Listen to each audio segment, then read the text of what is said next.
Ils ont voulu t'écraser sous le poids de la honte, sous la bedidée honte. Ils ont essayé de briser ton esprit, de réduire ta lumière au silence.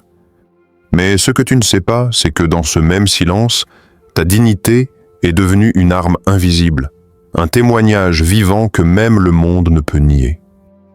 Aujourd'hui, je t'invite à plonger au cœur de cette vérité, la puissance de ton silence face à la calomnie, et la manière dont Dieu expose ceux qui t'ont voulu détruire. Reste avec moi, car ce message est un souffle d'espérance pour ton âme, un appel à la force qui sommeille en toi, même au plus profond de l'épreuve. 1. Ouverture mystique, le silence du juste. Il y a une scène dans l'Évangile, une scène si silencieuse qu'elle hurle à l'âme éveillée, une scène où l'homme ne dit rien, mais où le ciel parle. C'est la nuit où le Fils de l'homme est conduit devant les hommes. Les lampes tremblent dans les mains des soldats. L'air est tendu. L'accusation monte comme une vague. Les langues se délient. Les cœurs se ferment. Mais lui, il ne dit rien. Il a été maltraité et opprimé, et il n'a pas ouvert la bouche. Ésaïe 53, 7. Ce n'est pas de la peur. Ce n'est pas de l'ignorance, c'est un silence qui porte une sagesse plus ancienne que la création elle-même.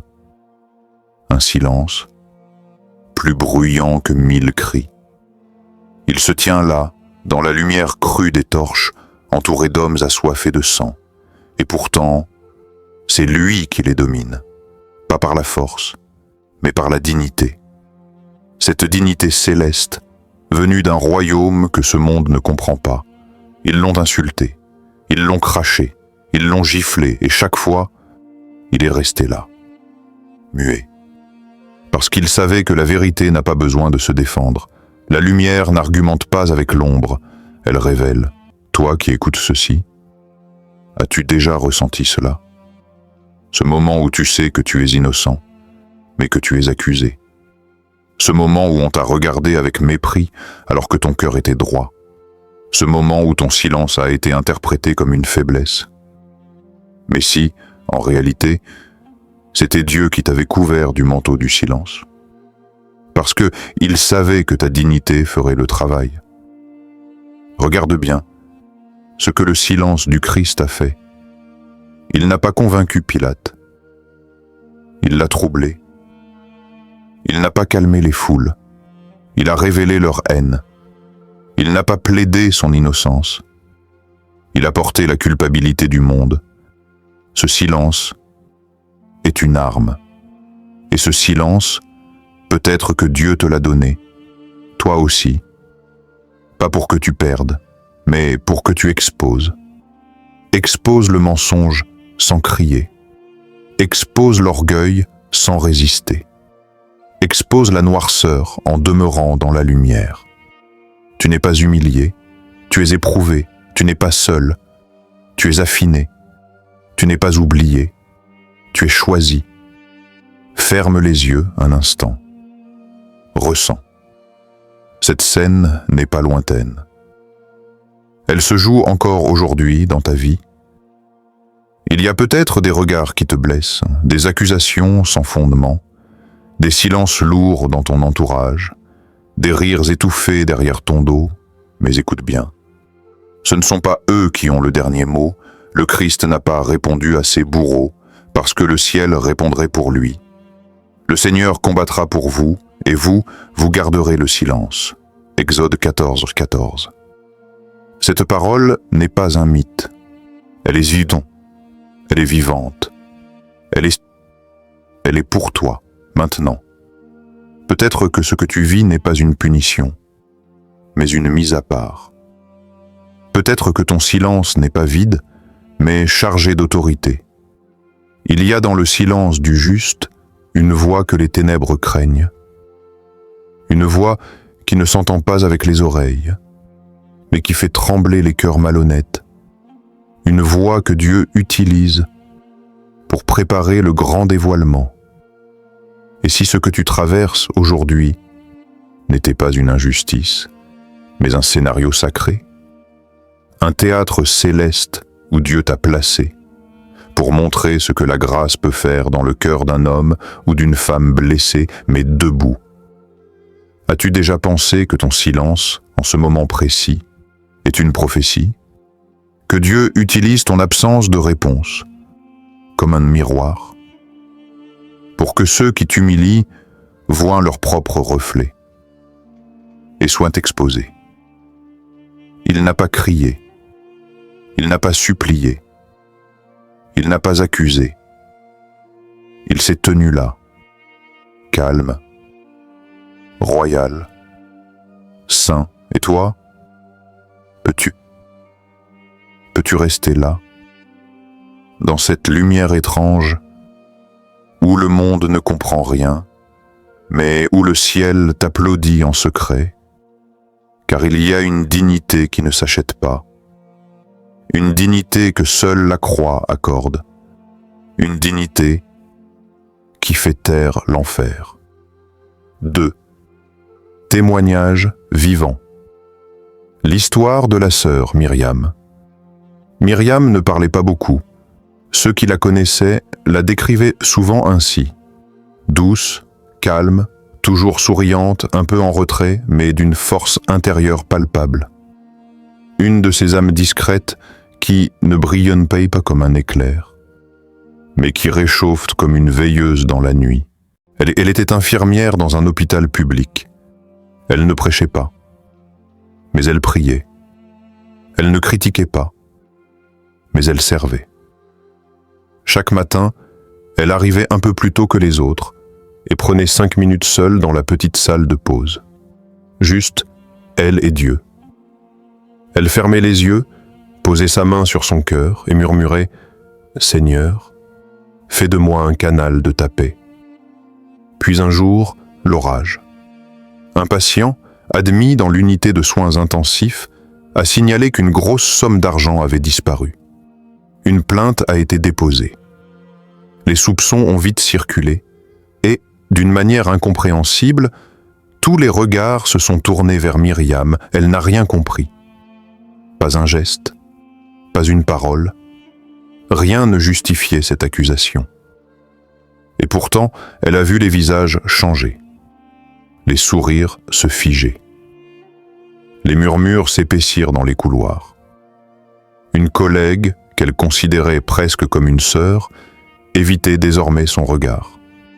Le médecin responsable, habituellement cordial, ne répondait plus à ses salutations. Le directeur lui a demandé de rester chez elle, le temps de faire la lumière sur cette histoire. C'était injuste, cruel, humiliant. Et c'est là que se joue le vrai combat. Car ce n'est pas seulement une affaire de réputation. C'est une guerre intérieure. Tout en elle aurait voulu crier « Ce n'est pas moi ». Tout en elle aurait voulu prouver, démontrer, se justifier, mais quelque chose de plus profond est descendu dans son âme. Un souffle, une lumière, une paix qui ne venait pas d'elle. Et la paix de Dieu, qui surpasse toute intelligence, gardera vos cœurs et vos pensées en Jésus-Christ. Philippiens 4, 7. Alors Myriam a fait quelque chose d'inhabituel. Elle s'est retirée. Non pas dans la colère, mais dans la prière. Pendant 3 semaines, elle n'a pas répondu à un seul message de mépris. Elle n'a pas posté une seule justification sur les réseaux. Elle s'est mise à genoux. Chaque matin, chaque soir, parfois en pleurant, parfois en silence. Elle priait pour la vérité. Mais plus encore, elle priait pour ne pas devenir amère. Elle priait pour ceux qui l'accusaient, et elle priait même pour celui ou celle qui avait réellement volé. C'est cela le mystère. Le feu du Saint-Esprit ne brûle pas pour détruire. Il brûle pour purifier. Pendant ces jours d'ombre, Myriam a découvert quelque chose d'invisible, une force cachée, un amour qui ne dépend pas de l'opinion des autres, un regard plus haut, qui la voyait, même quand le monde détournait les yeux. Puis un matin, l'appelle. Le directeur la convoque. Le vrai coupable s'est dénoncé. Il était en détresse mentale, acculée par des dettes et n'avait pas eu l'intention de faire accuser qui que ce soit. La vérité est sortie, toute seule, sans cri, sans bataille, et Myriam est rentrée dans l'hôpital le lendemain, blanchie. Mais ce n'est pas là que l'histoire devient grande. Ce qui a bouleversé ses collègues, ce n'est pas que Myriam ait eu raison, c'est qu'elle n'a pas triomphé comme eux l'auraient fait. Elle n'a pas dénoncé l'homme. Elle ne l'a pas regardé avec haine. Elle a simplement posé la main sur son bureau et a prié pour lui. Ce jour-là, une collègue qui l'avait évité en pleurant s'est approchée. « Myriam, je ne crois pas en Dieu, mais il y a quelque chose en toi que je ne peux pas expliquer. » Et Myriam a simplement répondu « Ce n'est pas moi, c'est Jésus, c'est sa paix. » Cette paix qui avait refusé de s'éteindre dans la tempête. Cette paix qui ne vient pas d'un effort humain, mais d'une grâce divine. Cette paix que les insultes ne peuvent être percées, que les mensonges ne peuvent abîmer. L'amour couvre une multitude de péchés. 1 Pierre 4:8. Si oui, peut-être que Dieu t'a permis de vivre un témoignage vivant. Et peut-être que quelqu'un, silencieusement, te regarde et voit en toi le Christ. 3. Dialogue intérieur. Le murmure de l'esprit. Il y a des silences qui hurlent plus fort que les cris. Des silences chargés de larmes, d'injustice, mais aussi de lumière. Et parfois, ce n'est pas le monde extérieur qui t'accable le plus, mais cette voix dans ta tête, qui ne te laisse aucun répit. Pourquoi restes-tu calme alors qu'il te piétine? Parce que mon Sauveur est resté calme alors qu'il portait ma croix. Cette réponse ne vient pas de toi. Elle ne vient pas de ton ego blessé, de ta logique, de ta volonté de te défendre. Non, elle vient d'un autre lieu.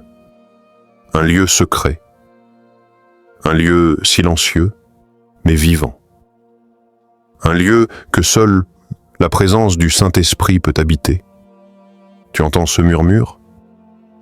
Ce n'est pas de la faiblesse, c'est de la puissance contenue. L'Esprit Saint ne réagit pas dans la panique, il agit dans le temps de Dieu. Le monde veut que tu exploses, il veut voir ta colère, il veut te salir en te faisant réagir. Mais le Christ te regarde autrement.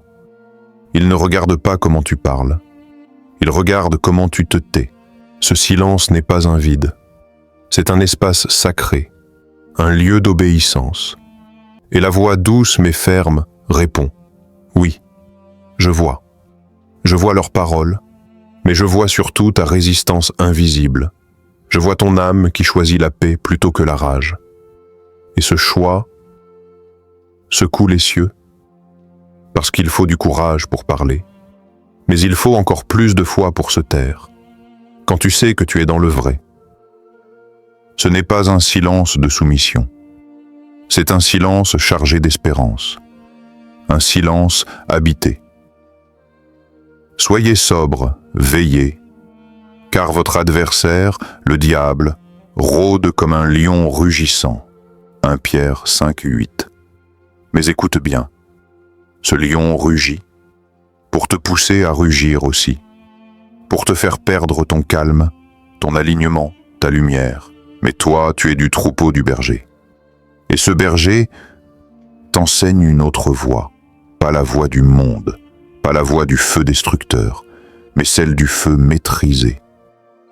Alors, dans ton cœur, le dialogue continue. Mais si je ne dis rien, ils vont croire qu'ils ont gagné. Ils croyaient aussi avoir gagné quand ils m'ont cloué sur la croix. Et alors, 3 jours plus tard, le silence est devenu résurrection. Tu comprends? Le silence du juste n'est pas la fin, c'est une semence. Et cette graine enfouie sous la terre éclatera un jour en vérité. Ne minimise pas ton silence, ne méprise pas ton calme. Il y a des puissances spirituelles qui tremblent quand tu refuses de rendre l'insulte. Quand tu choisis l'amour à la place du mépris. Quand tu refuses de laisser l'offense t'enchaîner, ce n'est pas passivité, c'est résistance spirituelle. Et toi, aujourd'hui, dans cette situation, tu n'es peut-être pas en train de perdre, tu es peut-être en train de gagner dans le silence. Car chaque fois que tu choisis de ne pas répondre avec colère, tu écris un chapitre dans un livre que les hommes ne voient pas, mais que le ciel lit avec admiration. Tu entends? Le Saint-Esprit ne te pousse pas à frapper. Il t'appelle à incarner le Christ. Même, surtout, quand c'est douloureux. Et alors, cette voix revient comme un souffle dans la nuit. Ton silence est un acte de foi. Ce n'est pas parce que tu n'as rien dit que je ne fais rien. Il y a un combat qui se joue en toi. Pas dans les mots, mais dans l'orientation de ton cœur. Alors, respire. Laisse cette voix te guider. Laisse le murmure du ciel étouffer les cris de la terre. Parce qu'un jour, ceux qui t'ont regardé de haut verront que ton silence n'était pas faiblesse. C'était la dignité du Christ en toi. 4. Le retournement divin. Quand Dieu élève les humiliés, il y a un cri que seuls les cieux entendent. C'est le cri silencieux de l'âme humiliée. Celui qui ne s'exprime pas avec des mots, mais avec des soupirs, des larmes, des nuits blanches. Joseph était encore adolescent quand tout a basculé. Il croyait être aimé. Il avait des rêves. Mais ses frères l'ont regardé avec mépris. Le sang du lien familial ne les a pas empêchés de le trahir. Ils ont comploté, ils l'ont jeté dans une citerne, puis ils l'ont vendu comme un vulgaire objet. Et Joseph n'a rien pu faire, rien pu dire. Il est parti seul, dans un pays étranger. Il est devenu serviteur, puis esclave, puis prisonnier, tout ça, pour avoir été juste, pour avoir refusé de céder au péché. Mais dans cette vallée d'humiliation, Dieu tissait un plan plus grand, un plan invisible aux yeux des hommes, mais parfaitement orchestré par le ciel. Car l'humiliation dans le royaume est souvent l'entrée cachée de la gloire. Vous aviez médité de me faire du mal. Dieu l'a changé en bien. Genèse 50, 20. Regarde cette phrase. Elle n'est pas dite par un homme amer. Elle est dite par un homme élevé, mais qui n'a pas laissé son cœur se remplir de haine. Joseph n'a pas seulement pardonné. Il a compris que même la trahison avait un rôle dans sa destinée. Non, Dieu te façonne. Il prend le temps. Il travaille dans le secret. Il façonne des couronnes là où toi tu ne vois que poussière. Il élève l'humble. Il relève l'opprimé. Psaume 147, 6. Les larmes que tu as versées dans le secret, Dieu les a comptées, et elles deviendront les pierres précieuses de ta future élévation. Il y a des élévations qui viennent des hommes. Elles sont bruyantes, éphémères. Mais il y a des élévations qui viennent de Dieu. Elles sont profondes, silencieuses, irréversibles. Quand Dieu décide de t'élever, personne ne peut te rabaisser. Quand Dieu décide de t'exposer, même ceux qui t'ont enterré devront te regarder en haut. Souviens-toi de ce que dit l'Écriture. Il renverse les puissants de leur trône et il élève les humbles. Luc 1,52. Dieu ne cherche pas des talents brillants. Il cherche des cœurs brisés, des âmes fidèles dans l'ombre, des Joseph silencieux qui continuent de croire malgré les chaînes. Et le jour où il choisit de t'élever, ce ne sera pas pour flatter ton ego. Ce sera pour montrer sa fidélité. Et tu deviendras le témoignage vivant que l'humiliation ne tue pas les promesses de Dieu. Le rejet des hommes n'annule pas l'appel du ciel. La prison n'est pas une fin. C'est une préparation. Il ne t'a pas abandonné. Il t'a mis à part.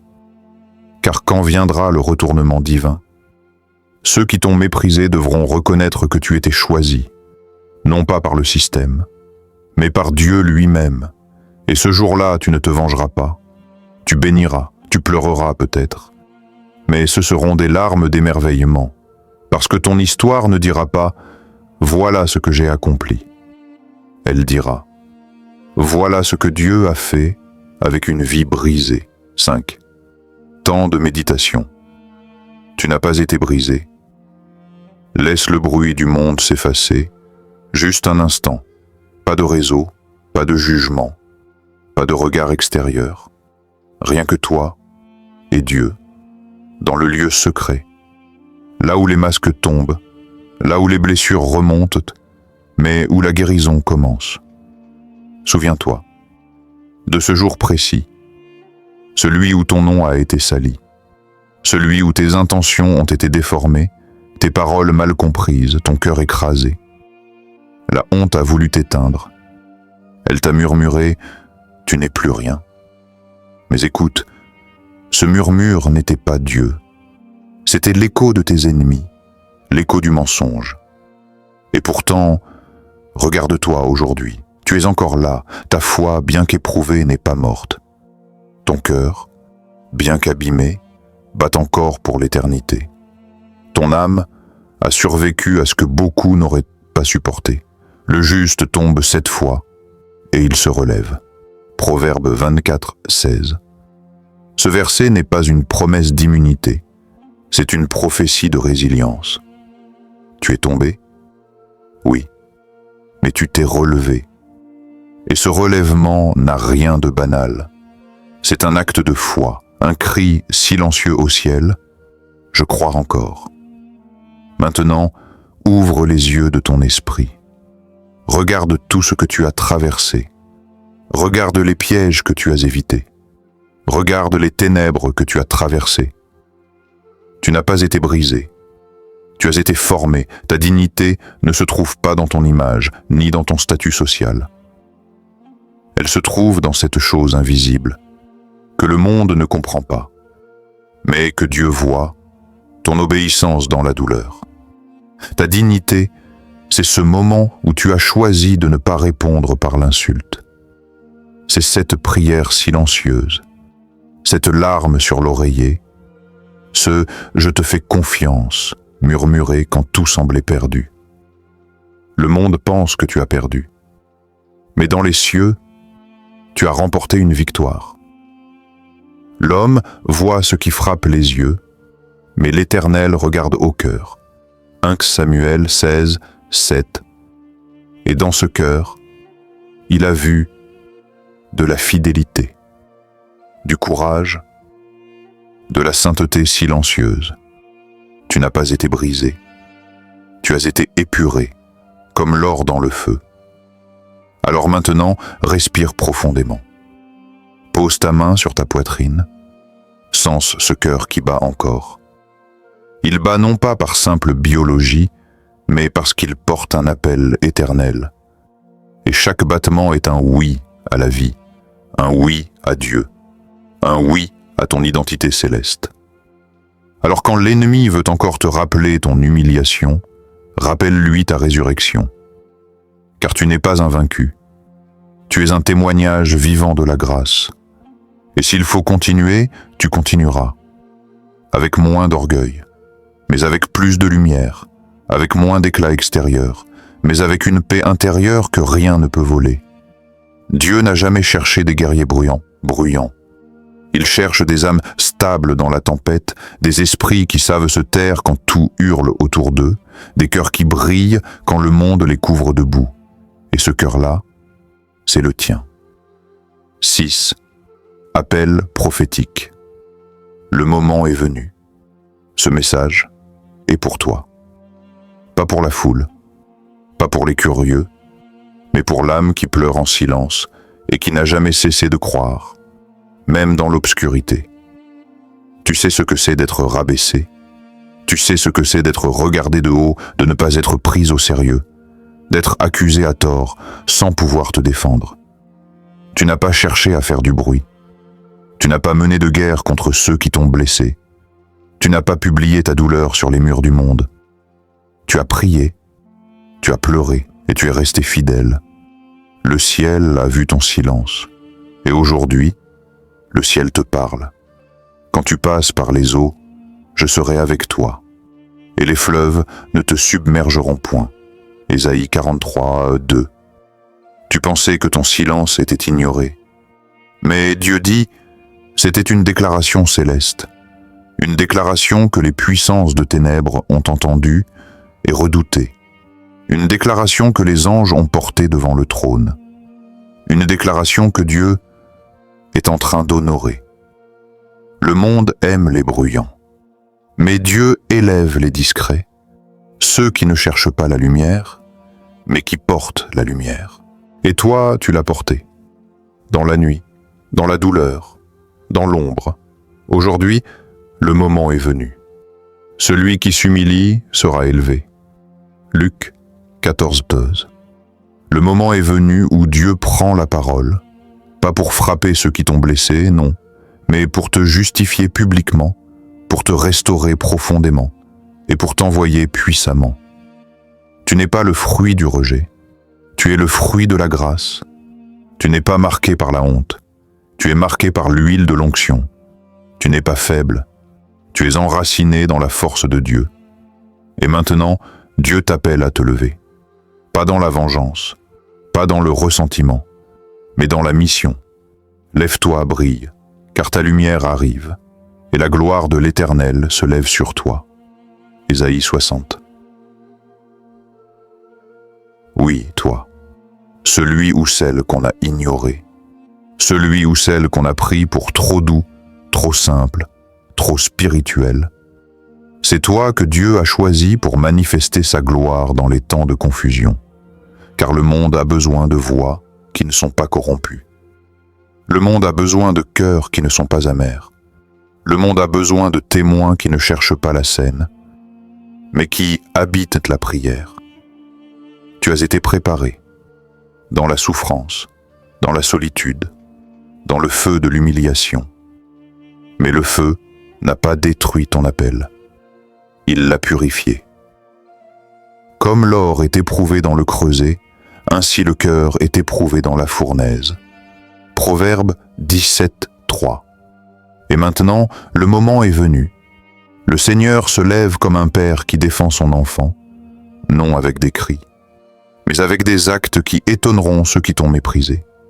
Ce n'est pas toi qu'il va justifier, c'est sa gloire en toi qu'il va manifester. Et ceux qui t'ont regardé comme un rien verront ce que Dieu fait avec ceux qui lui appartiennent. Alors lève les yeux, redresse ta tête, car ceux qui t'ont blessé ne seront pas ton héritage. Ton héritage, c'est la paix, la justice et la faveur du Très-Haut. Tu es resté debout dans l'humiliation. Dieu te fera marcher dans l'élévation. Le moment est venu. Et ce moment porte ton nom.